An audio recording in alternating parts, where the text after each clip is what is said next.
At Christmas dinner, my brother mocked me in front of the entire family, calling me a failure who'd never amount to anything. He laughed at my little tech projects while bragging about his real estate empire. What he didn't know was that I'd just sold my company for $73 million, and within hours, his credit accounts were frozen by me.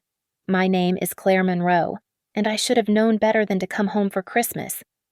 The Monroe family house in Cleveland looked exactly the same as it had 15 years ago, red brick colonial with white shutters, now draped in enough twinkling lights to power a small city.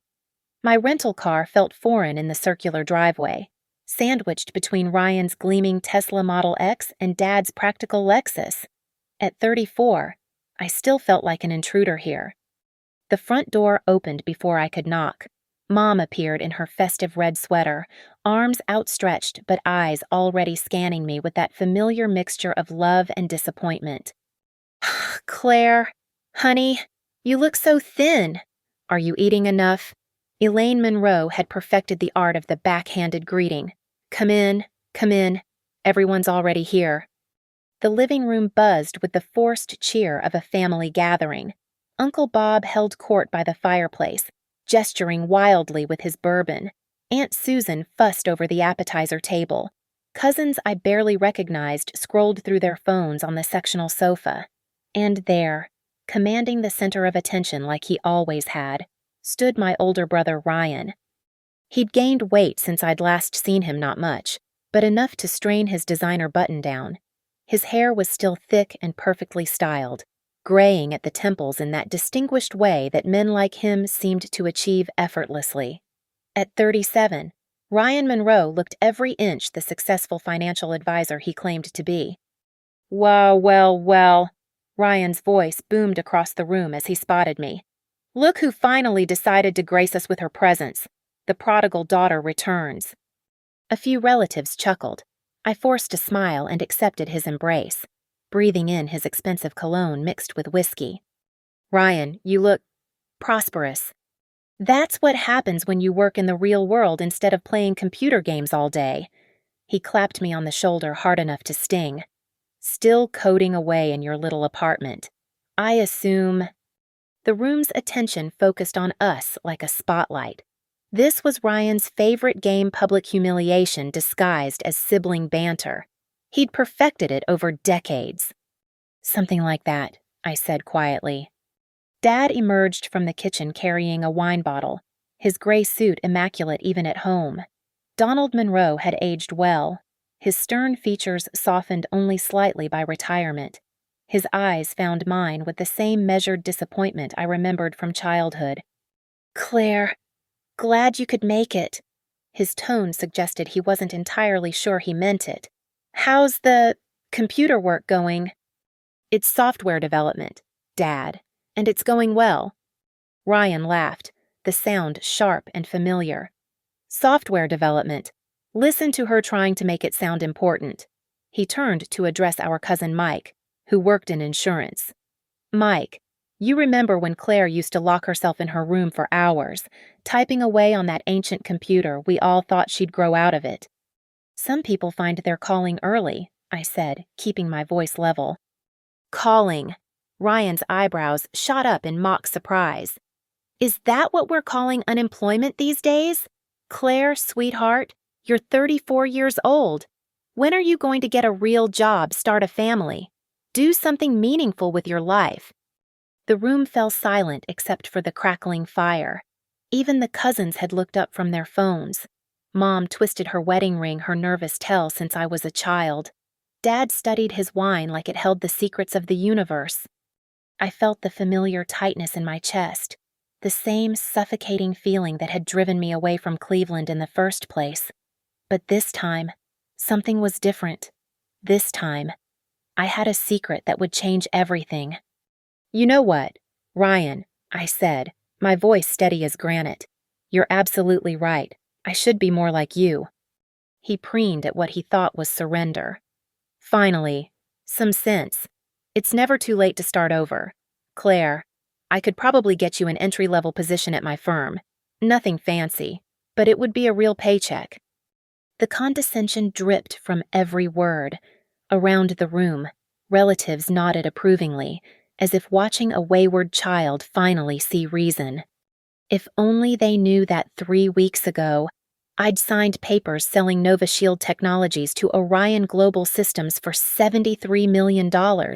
If only they knew that the little computer games they'd mocked for years had just made me wealthier than everyone in this room combined. But I wasn't ready to tell them, not yet. Instead, I smiled and let Ryan continue his performance, already planning exactly how this Christmas would end. The Monroe family dynamics had been carved in stone long before I was old enough to understand them. Ryan was the golden child, born 3 years ahead of me into a world that seemed designed specifically for his success.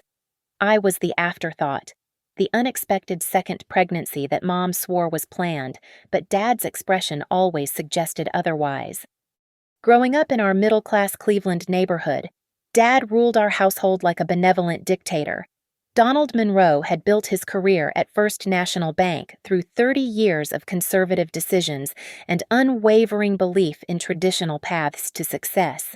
Banking, finance, real estate, these were serious professions for serious people. Everything else was just playing around. Ryan absorbed Dad's worldview like a sponge. Even as a kid, he talked about profit margins and investment strategies while other children played with toys.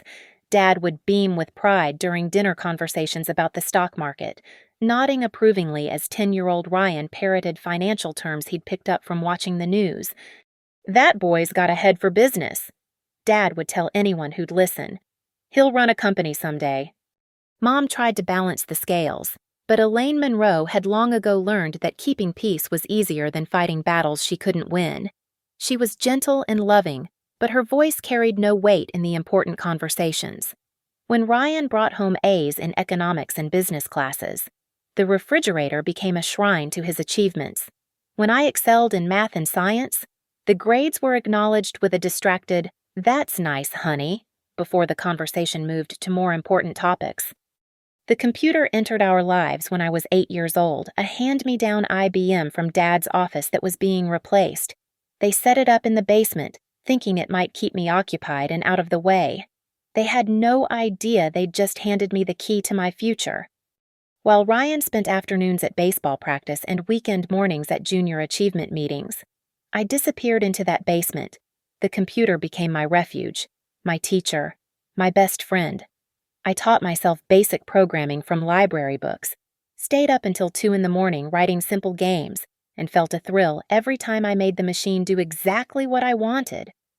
"Claire's down there again," Ryan would announce at dinner, his tone suggesting I was doing something vaguely shameful, typing away on that thing like some kind of robot. Dad would sigh. "She needs to spend more time with real people, doing real activities. All that computer nonsense isn't going to get her anywhere in life." "Maybe she could join the debate team," Mom suggested weakly. "Or student government." "She needs to learn practical skills," Dad replied firmly. "Accounting, maybe, or administrative work. Something stable." The message was clear. My interests were frivolous, my talents irrelevant. Ryan was groomed for leadership while I was steered toward supporting roles. When high school rolled around, the divide became even starker. Ryan played varsity tennis, ran for class treasurer, and dated the homecoming queen. His college applications were a family project, with Dad personally calling alumni contacts at Ohio State's business school. My achievements were footnotes. When I won the state programming competition junior year, beating teams from schools twice our size, the celebration lasted exactly as long as it took Dad to read the certificate. When MIT sent a recruitment letter, Dad tossed it in the trash. "She's not MIT material," he told Mom when he thought I couldn't hear. "Better to be realistic about these things." The loneliness was crushing. I'd lie awake at night listening to Ryan's friends downstairs, their laughter echoing through the house like a reminder of everything I wasn't invited to join. Family photos from those years show the truth, Ryan beaming confidently in the center, Mom and Dad flanking him with obvious pride, and me slightly apart. smiling but somehow separate from the constellation of Monroe family success. By senior year, I'd learned to keep my dreams to myself. When Carnegie Mellon offered me a full scholarship to their computer science program, I didn't tell anyone until the decision had to be made. The dinner conversation that night became the template for every family gathering that followed. Pennsylvania. Dad's fork stopped halfway to his mouth. Claire, that's ridiculous. There's a perfectly good state school 20 minutes away. Why would you want to go so far from home to study? What did you call it? Computer science. Ryan snorted. Computer science isn't even a real major. It's like underwater basket weaving, but nerdier. She could study business administration at Ohio State. Dad continued, warming to his theme. Build practical skills, network with successful people, set herself up for a real career. I felt the familiar walls closing in, the weight of their expectations pressing down like a physical force. But for once, I found my voice. I'm going to Carnegie Mellon, I said quietly. I've already accepted. The silence stretched until Mom cleared her throat. Well, she said with forced brightness, that's wonderful. Honey, very ambitious. Dad's jaw tightened.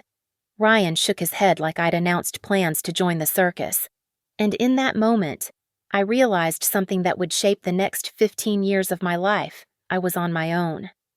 The feeling of being an outsider in my own family had been growing for years, but that night it crystallized into something hard and permanent. They saw my dreams as delusions, my talents as hobbies, my future as a question mark that needed their correction. They had no idea they were watching the birth of someone who would prove them spectacularly wrong. Carnegie Mellon felt like stepping into another universe. Walking across the Pittsburgh campus that first September morning, laptop bag slung over my shoulder, I finally understood what it meant to belong somewhere. Here. Nobody looked at me sideways for caring about algorithms or staying up until 3 a.m. debugging code. Here. My obsessions were not just normal, they were celebrated. My roommate, Sophia Martinez, became my first real friend, a computer science and business double major from San Antonio. She had the kind of confidence I'd always envied, the ability to walk into any room and immediately command attention. While I could make computers dance to my will, Sophia could make people do the same thing. You're brilliant, she told me one night during our sophomore year, watching me work on a security protocol assignment that had stumped half our class. But brilliance without business sense is just expensive hobby. We should start something together. The idea for NovaShield came during our junior year, born from a conversation about data breaches that were becoming daily headlines. Companies were hemorrhaging customer information, journalists were having their sources exposed, and individuals had no real control over their digital footprints. The existing security solutions were clunky, expensive, and designed by people who seemed to have never actually used the internet. Well, what if we could make data security simple? I asked Sophia one evening in the computer lab. Like, actually simple. Something your grandmother could use to protect her emails. Sophia's eyes lit up. And what if we could make it affordable enough that small businesses could actually use it, instead of just Fortune 500 companies? We spent the rest of college developing the concept. I handled the technical architecture while Sophia researched the market, wrote business plans, and somehow convinced professors to let us use our senior project as a prototype. NovaShield would be end-to-end encryption software that worked seamlessly across platforms, with an interface so intuitive that it felt like any other app. The week after graduation, we officially incorporated. Our headquarters was Sophia's studio apartment in Oakland. Our startup capital was my remaining scholarship money and Sophia's savings from 3 different campus jobs. We survived on ramen noodles, discount coffee, and the absolute conviction that we were building something revolutionary. The first year nearly broke us. I wrote code 18 hours a day while Sophia cold-called potential investors who either hung up immediately or scheduled meetings that led nowhere. We were 2 22-year-old women trying to convince middle-aged men in expensive suits that we understood cybersecurity better than companies that had been in business for decades. Maybe you girls should consider joining an established firm," became the polite rejection we heard most often. "Get some real-world experience before trying to reinvent the wheel." We burned through our savings by month 8.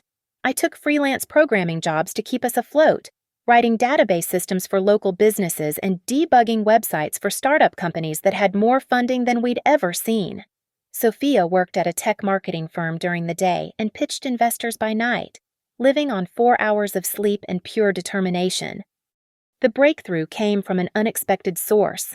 Marcus Webb, a technology journalist for TechCrunch, had his laptop compromised at a coffee shop and lost 3 months of investigative reporting on corporate fraud. A mutual friend mentioned our software, and Marcus agreed to test our beta version. 2 weeks later, he published an article titled, "The Security Solution You've Never Heard of That Actually Works." He described Nova Shield as elegant, powerful, and refreshingly honest about what it can and cannot do. Within 24 hours of publication, our servers crashed from the traffic surge. That article changed everything. The phone calls we'd been begging for started coming to us. Venture capital firms that had dismissed us months earlier suddenly wanted meetings. Within 6 months, we'd closed our first round of funding, $3.5 million that felt like winning the lottery.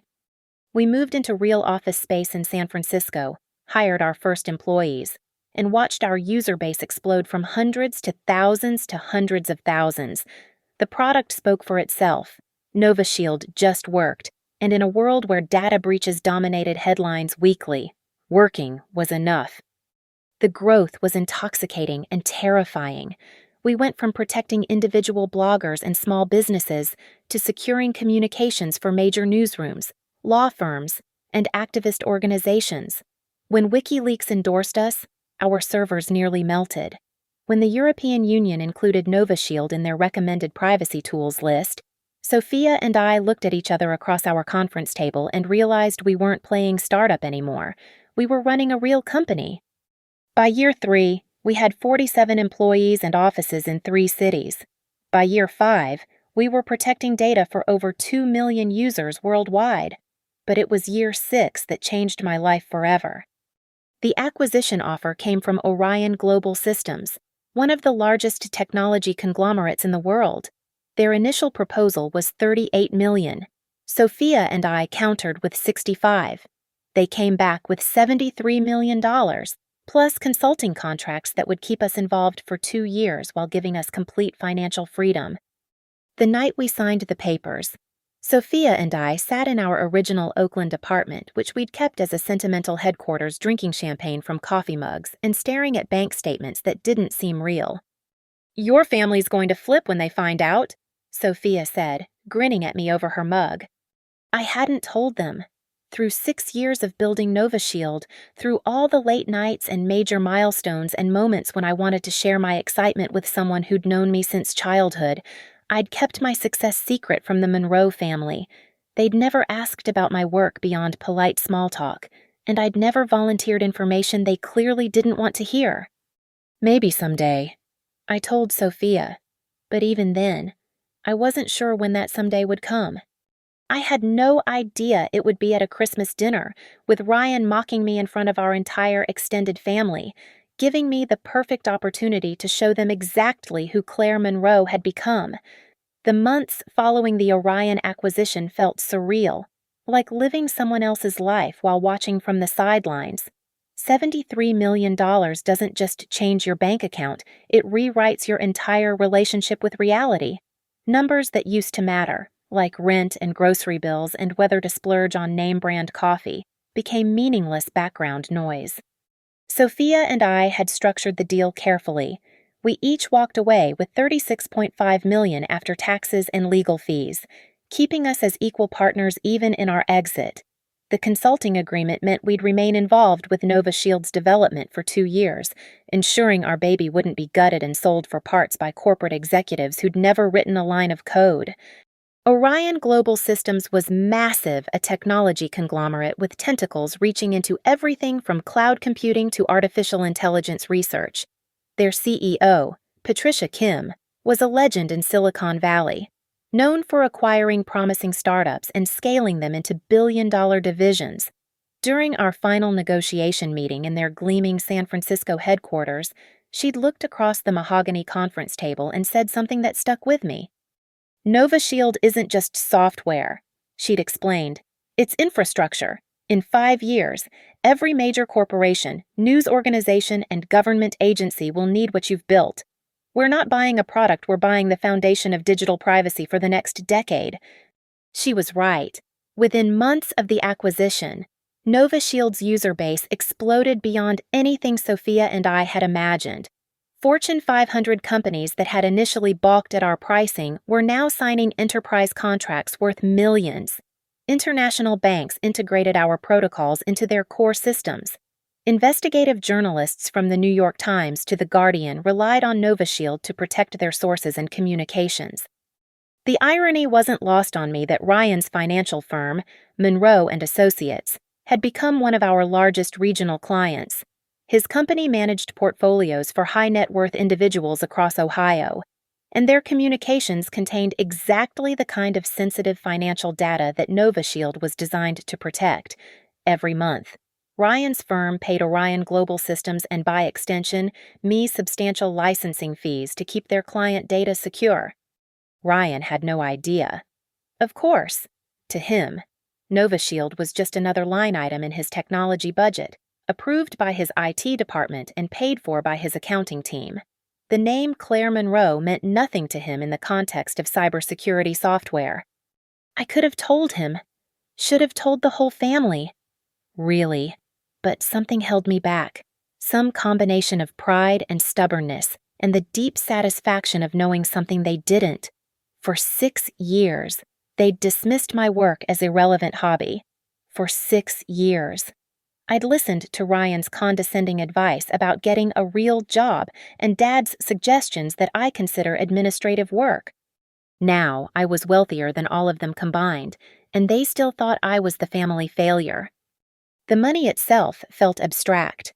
I'd moved from my Oakland apartment to a modest 2-bedroom condo in Palo Alto, upgraded my 10-year-old Honda to a Tesla Model S, and started shopping at Whole Foods without checking prices. But I wasn't buying mansions or private jets or any of the ridiculous luxury items that people assumed came with sudden wealth. Instead, I found myself with something more valuable than material possessions: complete freedom. For the first time in my life, I could make decisions based purely on what I wanted to do, not what I could afford to do. I could take risks, pursue projects that interested me, say no to opportunities that felt wrong. The consulting work with Orion was engaging and well paid, but I knew it was temporary. My real future was still being written. Sophia had adapted to wealth differently. She'd bought a stunning house in Marin County, hired a personal chef, and started angel investing in female-founded startups. She threw elaborate dinner parties for other successful entrepreneurs and seemed to embrace the lifestyle that came with her new status. "You're hiding," she told me one evening over dinner at her place, gesturing around her professionally decorated dining room. "This money is supposed to change your life, not just your bank balance." She wasn't wrong. I was hiding, but not from the wealth, from the complicated emotions that came with it. Part of me wanted to drive back to Cleveland and throw my bank statements on Dad's desk, wanted to watch Ryan's face when he realized his failure little sister could buy his firm 10 times over, but another part of me treasured the secret, the knowledge that I'd built something extraordinary while they weren't paying attention. The consulting arrangement with Orion gave me special access privileges that most former founders lost after acquisition. Because Nova Shield's architecture was so integral to their security division, I retained administrative oversight of key systems. I could monitor client usage, approve major account changes, and most importantly, maintain the security protocols that I'd personally designed. This wasn't unusual in the tech world. When companies acquired specialized software, they often kept the original architects involved to ensure continuity. What was unusual was how comprehensive my access remained. I could see everything which companies used our services, how much they paid when they accessed our systems, even detailed usage analytics, including Ryan's firm. Monroe and Associates wasn't just a client, they were completely dependent on Nova Shield's infrastructure. Their entire business model relied on secure communications with high net worth clients who demanded absolute privacy for their financial information. Without our encryption protocols, they couldn't operate legally under federal banking regulations. The setup was beautiful in its irony. Ryan, who'd spent years mocking my computer work, had built his entire professional reputation on software I'd created. His success depended on my innovation, and he didn't even know it. 3 weeks before Christmas, I'd been reviewing quarterly client reports when I noticed something interesting about Monroe and Associates' account. Their usage had spiked dramatically. They were processing 3 times more secure communications than the previous quarter. Business was clearly booming for my big brother. That's when the idea first formed. Not revenge, exactly, but something more elegant. A demonstration of power that would finally show my family exactly who they'd been underestimating all these years.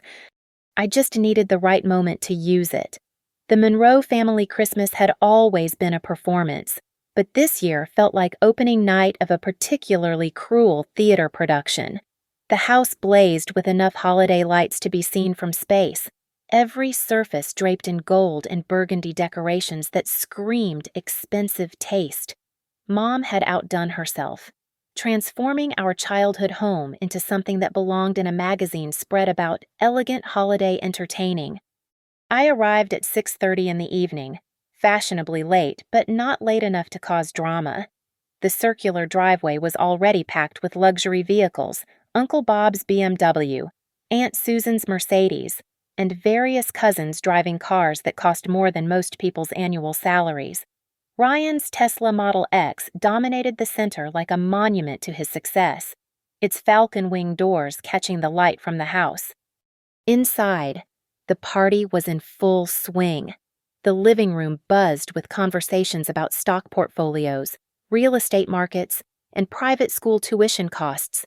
Everyone held crystal glasses filled with expensive wine or top-shelf liquor, their laughter carrying the particular timbre of people who'd never worried about money. Ryan stood at the center of it all, holding court like the king of the castle he'd always believed himself to be. He'd gained maybe 15 pounds since I'd last seen him, but he wore it well, the kind of prosperous weight that suggested good living rather than poor habits. His tailored suit probably cost more than my entire wardrobe, and his Rolex caught the light every time he gestured. "The housing market is insane right now," he was telling Cousin Mike and Uncle Bob. "I just closed on a property in Westlake, $4.2 million. The client paid cash, didn't even blink at the price. That's the kind of wealth we're dealing with these days." Uncle Bob whistled appreciatively. 4.2 Jesus. Ryan, what's your commission on something like that? "Let's just say Christmas bonuses are going to be very generous this year." Ryan's smile was pure satisfaction. "Of course, when you're managing portfolios worth 8 figures, the commissions add up quickly." I grabbed a glass of wine from the kitchen and tried to blend into the background, but Ryan's radar was too sharp for that. "Claire." His voice boomed across the room. "Come meet my newest client, David Harrison. David, this is my little sister. She's in, what do you call it again? Claire computer stuff." David Harrison was exactly what I'd expected mid-50s. Silver hair, expensive suit, the kind of confident handshake that came from never having to worry about money. He looked at me with polite interest that barely masked his discomfort at having to make small talk with a family underachiever. "Software development," I said quietly. "Oh, like websites?" David asked, his tone suggesting he was talking to someone who worked at a mall kiosk. "Something like that." Ryan laughed, that familiar sound that had haunted my childhood. "Claire's modest. She builds little apps and things. Very creative." The way he said creative made it sound like a medical condition. The conversation moved on quickly, as it always did when my work came up. David and Ryan dove into a discussion about cryptocurrency investments while I stood there like a piece of furniture, occasionally nodded at but never actually included. Dinner was an elaborate affair: prime rib, lobster tail, truffle mashed potatoes, and wine that probably cost more per bottle than most people spent on groceries in a month. Mom had hired caterers, Of course, because the Monroe family Christmas had to maintain certain standards. The seating arrangement told its own story. Dad at the head of the table, Ryan to his right in the position of honor, me relegated to the far end between Cousin Sarah's teenage kids who spent the entire meal on their phones. From my exile, I watched Ryan command the conversation like a conductor leading an orchestra. "We're expanding the firm again," he announced between courses. "Just signed a lease on additional office space downtown. The client demand is incredible. We can barely keep up with the growth." "That's wonderful, honey," Mom beamed. "Your father and I are so proud." Dad nodded approvingly. "Building something lasting. That's what success looks like." Ryan basked in their approval, then turned his attention to me with the predatory smile I remembered from childhood. "Speaking of building things, Claire, how's your little computer hobby going? Still coding away in your apartment?" The table's attention shifted to me like a spotlight. 20 pairs of eyes waited for my response, most of them already preparing to smile at whatever amusing deflection I might offer. "It's going well," I said carefully. "Define well," Ryan pressed, leaning forward with theatrical interest. "Are you making any real money yet, or is it still more of a passion project?" The word passion project hung in the air like an insult.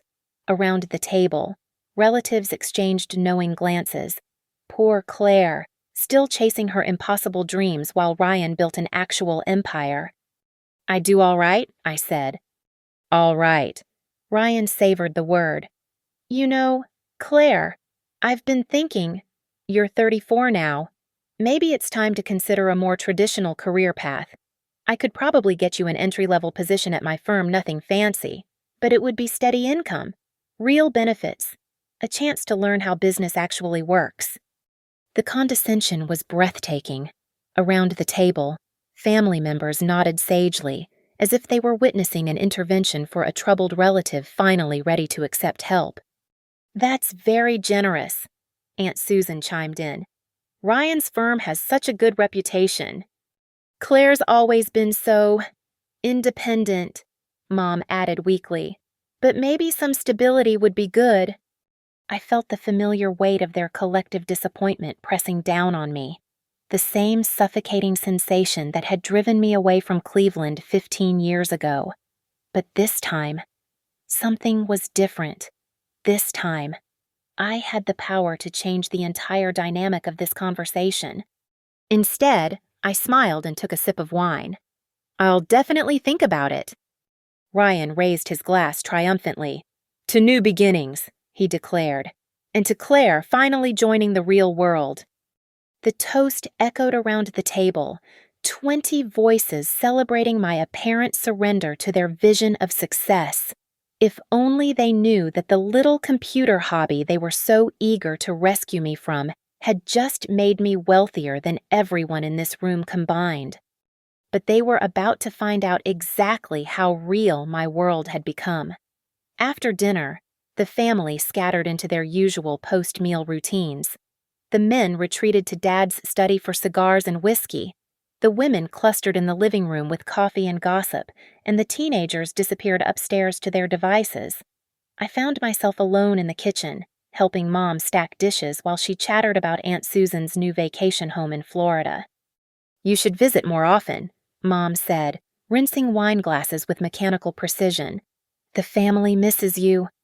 I almost laughed. The family missed having someone to look down on, someone to make them feel better about their own choices.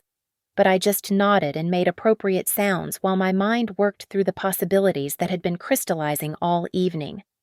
"I think I'll go get some air," I said, drying my hands on the dish towel. "Maybe check my email." Mom waved me away absently, already moving on to wrapping leftovers in enough aluminum foil to supply a small restaurant. I slipped upstairs to my old bedroom, now converted into Mom's craft room but still containing the ancient desk where I'd first learned to program. The irony wasn't lost on me returning to the place where my journey had begun, armed with the power to end Ryan's condescending performance once and for all. My laptop booted up quietly, the familiar glow of the screen casting shadows across walls covered with Mom's quilting supplies. I opened a secure browser and navigated to the Orion Global Systems Administrative portal, entering my credentials with practiced ease. The Nova Shield client dashboard loaded, displaying real-time data from millions of users worldwide. I filtered the results to show enterprise accounts in Ohio, and there it was, Monroe and Associates Financial Services. The account details made fascinating reading. Ryan's firm wasn't just using NovaShield, they were completely dependent on it. Every client communication, every financial document, every sensitive piece of data flowed through our encryption protocols. Their usage logs showed constant activity, processing hundreds of transactions daily. The monthly service fees alone were substantial, representing a significant portion of his operational overhead. More interesting was the account structure. As the primary administrator, Ryan had linked his personal credit monitoring services to the business account for enhanced security, a premium feature that provided real-time alerts about any changes to his financial status. It was a smart business practice, ensuring that any compromise of his personal finances would immediately trigger security reviews of his professional accounts. I leaned back in the desk chair, staring at the screen while pieces of a plan fell into place. Ryan had built his entire professional reputation on managing other people's money, projecting an image of financial stability and expertise. His clients trusted him with their wealth because he appeared to have mastered his own. But what would happen if that image suddenly cracked? From downstairs, I could hear laughter echoing from the study. Ryan's voice rose above the others, probably telling another story about his latest successful deal or bragging about his year-end bonuses. The same voice that had mocked my dreams for 34 years, that had just offered to rescue me from my little computer hobby like I was a charity case in need of saving. I opened another window and accessed the integrated credit monitoring system. As NovaShield's architect, I had administrative privileges that extended beyond normal user accounts. The system was designed with multiple fail-safes to prevent abuse, but those safeguards assumed malicious outsiders trying to break in, not the person who'd built the entire infrastructure. Ryan's credit profile displayed in neat columns multiple accounts, all current, credit score in the excellent range, no recent inquiries or suspicious activity, the kind of pristine financial record that his high-net-worth clients expected from their advisor. I studied the data, my fingers hovering over the keyboard. What I was considering wasn't illegal. I had legitimate administrative access, and the security review protocols I could trigger were built into the system for valid reasons, but it would definitely be nuclear. A soft knock on the door interrupted my thoughts. "Claire," Mom's voice called. "Ryan's looking for you. He wants to introduce you to someone." "Be right down," I called back, minimizing the browser windows. I made my way downstairs, where Ryan stood in the living room with yet another potential client, a woman in her 60s wearing jewelry that could fund a small country's defense budget. "Margaret, this is my sister Claire," Ryan said with that patronizing smile. "She's been exploring different career paths, but I think she's finally ready to settle down into something more traditional." Margaret looked me up and down with the practiced assessment of someone accustomed to judging people by their net worth. "How nice! What field are you considering?" Before I could answer, Ryan jumped in. "I'm hoping to bring her into financial services. She's got a good head for numbers, just needs some guidance about how the real world works." The real world, as if the technology that secured their communications, protected their data, and enabled their entire business model somehow existed outside reality. "That's wonderful," Margaret gushed. "Ryan's firm has such an excellent reputation. You'd be lucky to learn from someone so successful." I smiled politely while rage built in my chest like steam in a pressure cooker. Lucky to learn from Ryan. Lucky to be rescued from my delusions. Lucky to finally grow up and join the adult world of serious professions. "Excuse me," I said quietly. "I need to use the restroom." I climbed the stairs again, my decision crystallizing with each step. Ryan wanted to play games about success and failure, wanted to humiliate me in front of the family while positioning himself as the benevolent older brother offering salvation. Fine. But he'd chosen to play with someone who understood systems and leverage better than he could possibly imagine. Back in the craft room, I reopened my laptop and stared at the administrative dashboard. The credit monitoring system's security review protocols were designed to flag suspicious activity and temporarily freeze accounts pending investigation, a feature that protected clients from fraud but could be triggered by legitimate administrative concerns. Ryan's business account showed unusual activity patterns that could reasonably warrant a security review. The recent spike in usage, multiple high-value transactions, and the integrated personal business account structure created exactly the kind of profile that our algorithms were designed to flag. All it would take was a few clicks to initiate a comprehensive security audit of Monroe and Associates. The system would automatically freeze associated credit accounts for 72 hours while conducting its review, standard protocol for protecting potentially compromised financial data. I thought about Ryan downstairs, probably still bragging to Margaret about his success while disparaging his sister's childish career choices. I thought about 15 years of family gatherings where my achievements were dismissed and my dreams were treated as amusing delusions. I thought about $73 million sitting in accounts that Ryan didn't even know existed. My finger moved to the mouse, cursor hovering over the security review button.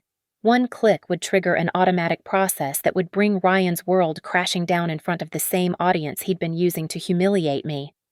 The house fell quiet around me, as if the universe was holding its breath. I clicked. The security review initiated immediately, cascading through Nova Shield's automated systems like dominoes falling in perfect sequence.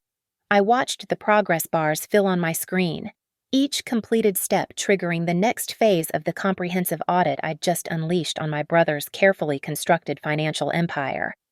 First, the system flagged Monroe and Associates for unusual activity patterns, which was technically accurate, given their recent surge in high-value client transactions. Then it cross-referenced Ryan's personal accounts, noting the integrated business personal security structure he'd established. Finally, it triggered the automatic protective protocols, freezing all associated credit accounts and payment systems for 72 hours pending investigation. The beautiful thing about automated systems is their complete indifference to human emotion. The algorithms I'd designed years ago were now executing with cold precision, treating Ryan Monroe like any other potential security threat in need of immediate containment. My phone buzzed with administrative notifications as the review progressed. Credit accounts suspended, payment systems locked, business communications temporarily restricted pending security clearance. Each alert felt like a small victory, a digital papercut in the armor of Ryan's arrogance. I closed the laptop and made my way back downstairs, where the party continued in blissful ignorance. Ryan stood by the fireplace, gesticulating with his whiskey glass while regaling Uncle Bob and David Harrison with another story about his financial acumen. "The key to wealth management," he was saying, "is understanding that money is just information. Control the information. Control the outcome." If only he knew how prophetic those words were. I settled into a corner chair with my wine, content to watch and wait. The automated systems needed approximately 15 to 20 minutes to complete their initial sweep and begin issuing notifications. Until then, I could simply observe Ryan in his natural habitat, the center of attention, dispensing wisdom about success to an audience that hung on his every word. Margaret, the potential client, leaned forward with obvious interest. "Your firm must have excellent security protocols.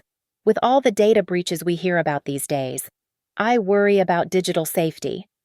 "Oh, absolutely," Ryan replied confidently. "We use top-tier encryption software, something called Nova Shield. It's the gold standard for financial data protection. Costs us a fortune, but you can't put a price on security." I nearly choked on my wine. Ryan was literally bragging about paying for software I'd created, using it as evidence of his professional sophistication, while simultaneously dismissing my career as irrelevant hobby work. "Very impressive," Margaret nodded. "It sounds like you really understand the technology side of the business." "You have to. In this industry," Ryan said with false modesty, "I make it my business to understand every system we use, Can't rely on IT people to make the important decisions. The irony was so thick it was practically visible. Ryan, who couldn't program a microwave clock, was taking credit for choosing security software that his own sister had architected, the same sister he'd spent the evening trying to rescue from her embarrassing career in computer stuff. At 9:47, Ryan's phone buzzed. He glanced at it dismissively, probably expecting a text message or social media notification. Then his expression changed. The color drained from his face as he stared at the screen, his confident posture suddenly rigid with confusion. "Everything all right?" David asked, noticing Ryan's expression. Yeah, just..." Ryan's voice faltered as he read the message again. "Some kind of security alert from my credit card company." He tried to dismiss it with a wave, but his phone buzzed again. Then again. The notifications were coming faster now as different systems detected the account freezes and began alerting him to potential problems.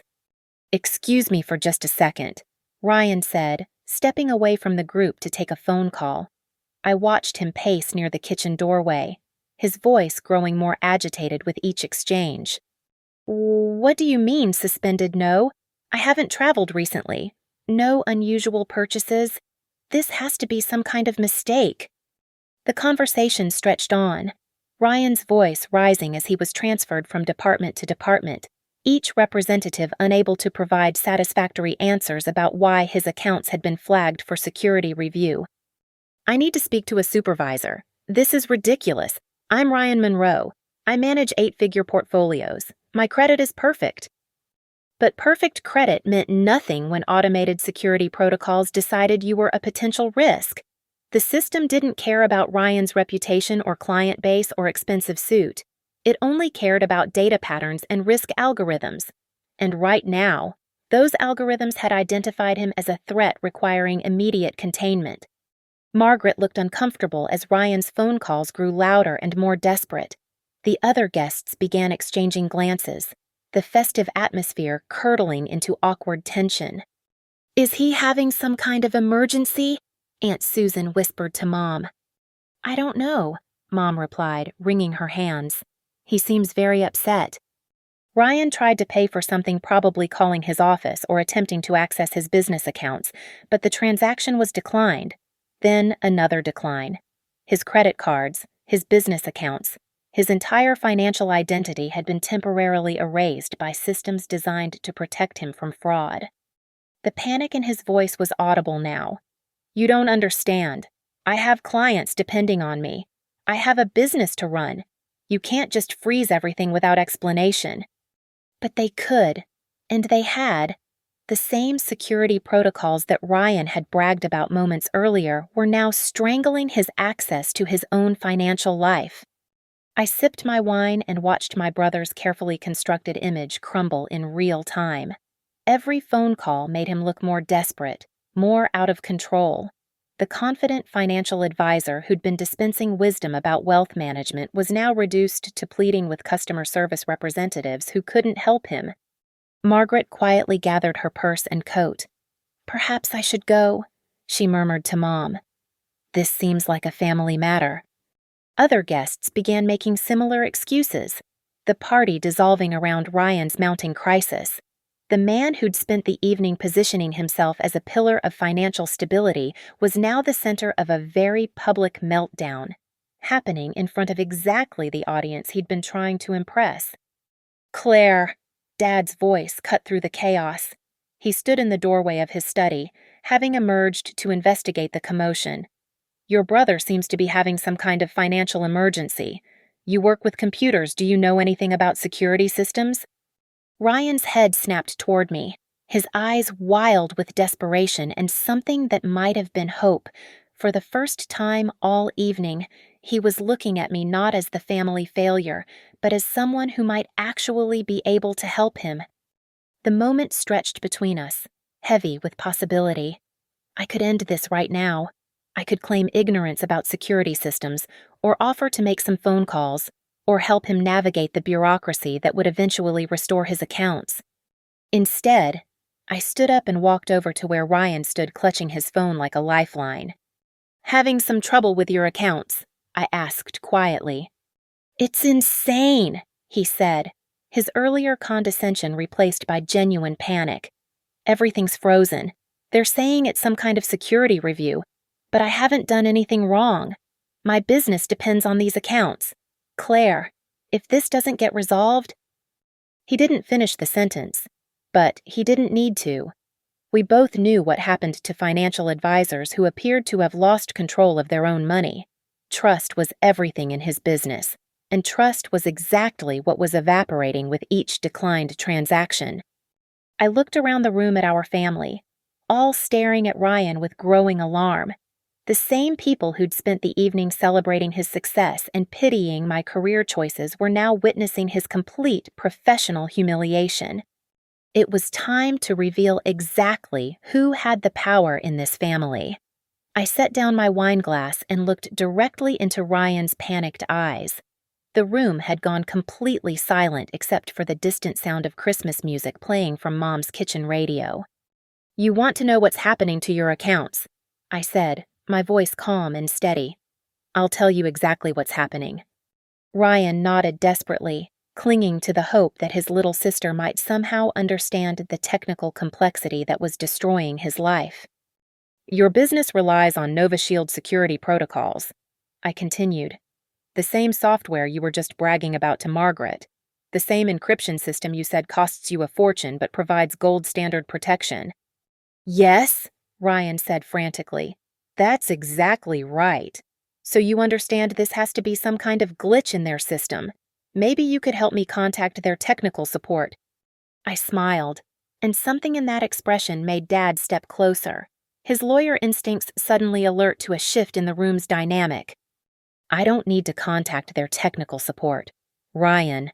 My voice carried across the silent room like a blade. I am their technical support. I created Nova Shield.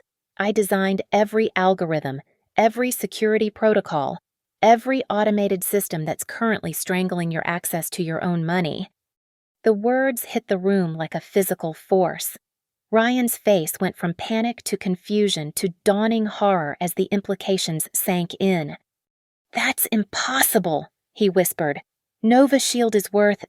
It's a major corporation. $73 million, I said simply.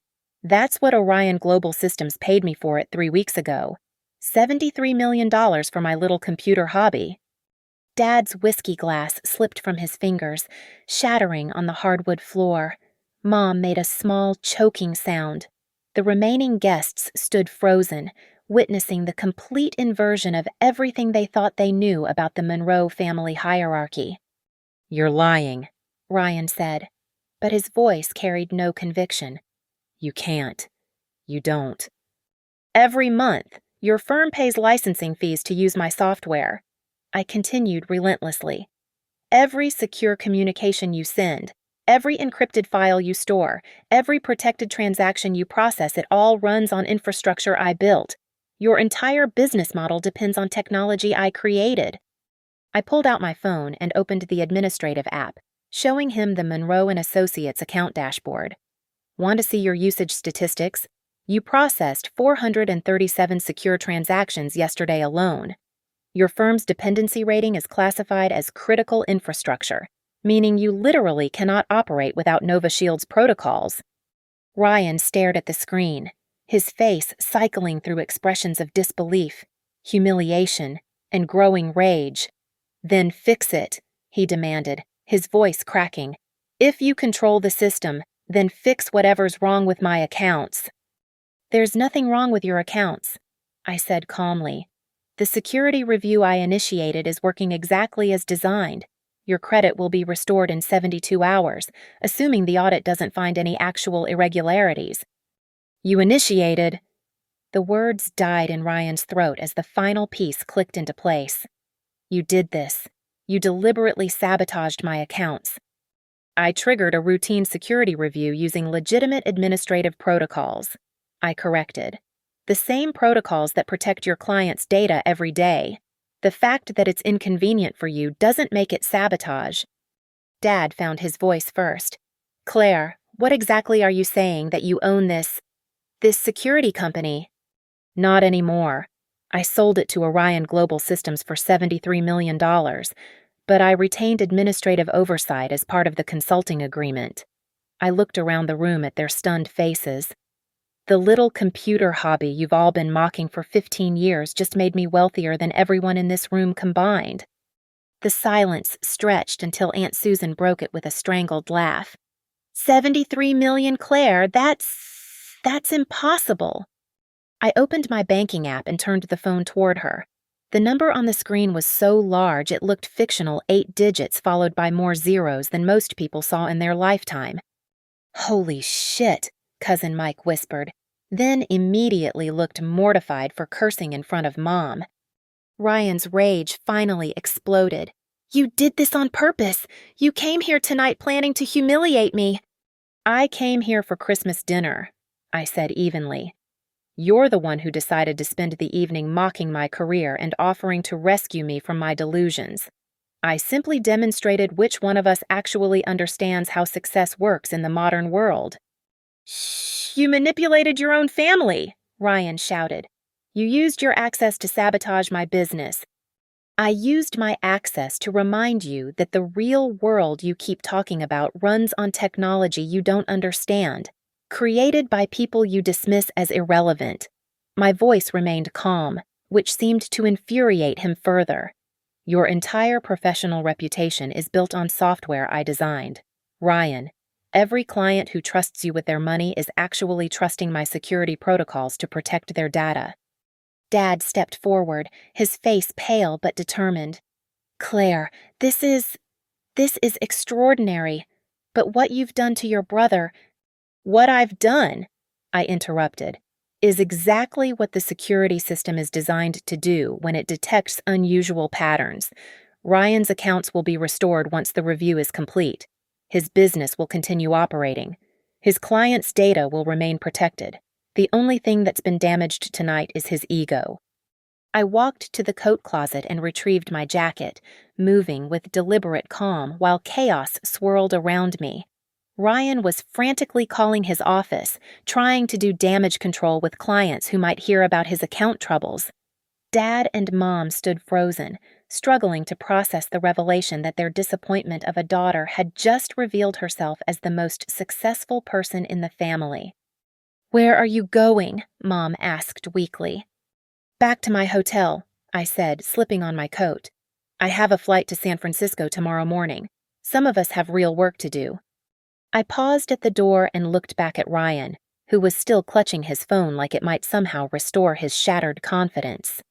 Oh, and Ryan, next time you want to lecture someone about joining the real world, maybe make sure you understand who's actually running it.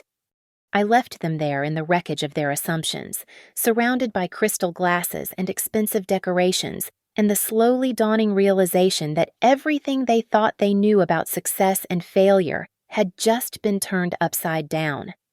The last thing I heard as I closed the door was Ryan's voice, hoarse with desperation, trying to explain to someone on the phone why his credit cards weren't working. Some Christmas gifts are worth waiting 15 years to deliver. Thank you for listening to this story of revenge and revelation. I'd love to hear from you. Let me know in the comments where you're listening from and what you thought about Claire's ultimate comeback.